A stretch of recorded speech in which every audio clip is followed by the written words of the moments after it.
Hello mga lods, linisin ko yung binili kong pako na gagawin kong salad.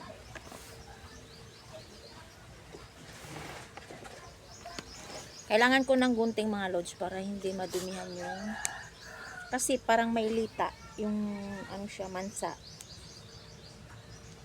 Yan. Ganito lang maglinis ng pako na gulay mga lods.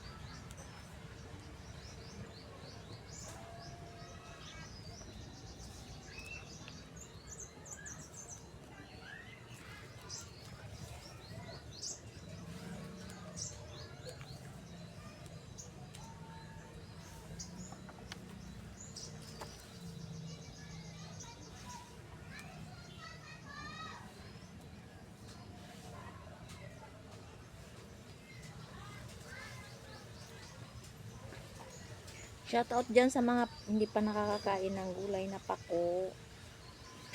Masarap po yung gulay na pako.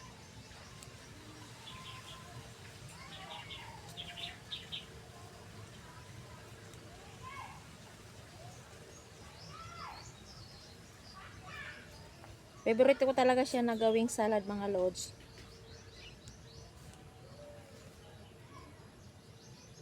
Kaya magsasalad tayo ng pako.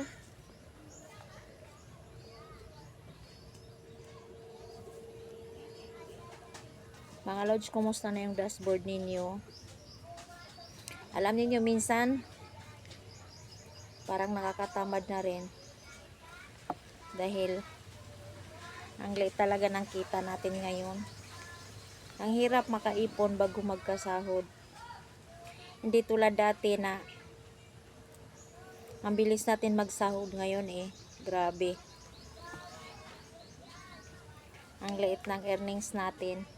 Pero sipag lang. Ang importante may kinikita, maliit man o malaki. Magpapasalamat din tayo kasi baka malay mo pagdating ng panahon lumaki din yung earnings natin, o di ang importante nag-i-enjoy lang tayo sa ginagawa natin mga lods.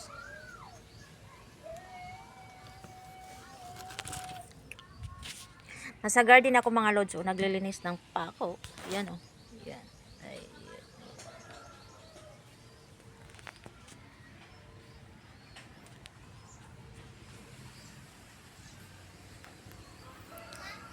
Bye everyone.